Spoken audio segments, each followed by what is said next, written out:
नमस्कार बंधुगण, आपण गाँव में रोचंती कि आउ निजर एक बिजनेस आरंभ करने को चाहते किंतु पाखरे बेसी टंका नहीं, व्यस्त हुअंती नहीं। आज मु आपन को एमती 10टी सुपरहिट बिजनेस आइडिया विषय कहबी जहां आपण मात्र 5,000 टंकार आपण गाँव में ही आरंभ कर मासक भल रोजगार करें। भिडटी को शेष जाए निश्चय देखूँ। नंबर 1 रे मसला गुंड तैयारी बिजनेस। प्रथम आइडिया हूँ शुद्ध घरोई मसला बिजनेस। गाँव कंचा मसला आनी ताको सुखाई गुंड करी छोट पैकेट करी गाँव दुकान में बिक्री करंतु। एथिपाई मात्र 2,000 ରୁ 3,000 टंका आवश्यक होता है। द्वितीय हूँ मोबाइल रिचार्ज, टंका पठाइबा एवं जेरेक्स लेमिनेशन काम। एक छोट सेकेंड हैंड मेसीन आनी आपण यहाँ गाँव छकरे आरंभ करें। नंबर 3 रे हूँ गाँवर चाषी ठारू सतेज परिबा सस्तारे किणी स्थानीय हाटरे किंबा सहर को नहीं बिक्री करंतु। एथिपाई मात्र 5,000 टंका आवश्यक होता है। कुकुड़ा पालन। चतुर्थ आइडियाटी हूँ छोट आकार रे देशी कुकुड़ा पालन। 5,000 टंकार आपण किसी देशी कुकुड़ा छुआ और सेमानक खाद्य किणी निज बाड़ी रे यह आरंभ करें।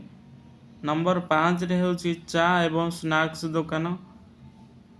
चा एवं जलखिया दुकान गाँ छकरे एक छोट चा स्टल करी सकाळे और संध्यारे बरा आलुचप बिक्री कले दैनिक 500 ରୁ 1,000 टंका आराम रे लाभ करिहेबो।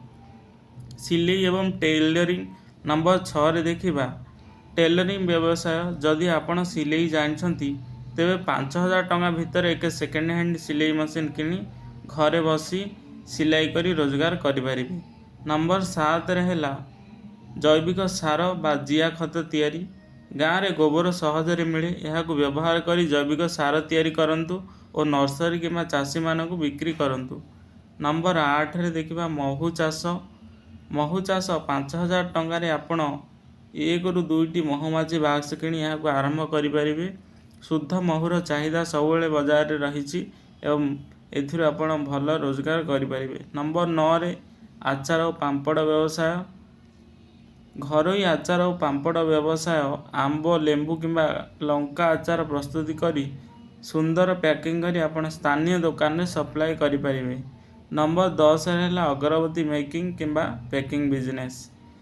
कंचा माल होलसेल रे आनी निज पैकेट करी गाँ एवं पाख सहर दुकान रे बिक्री करें।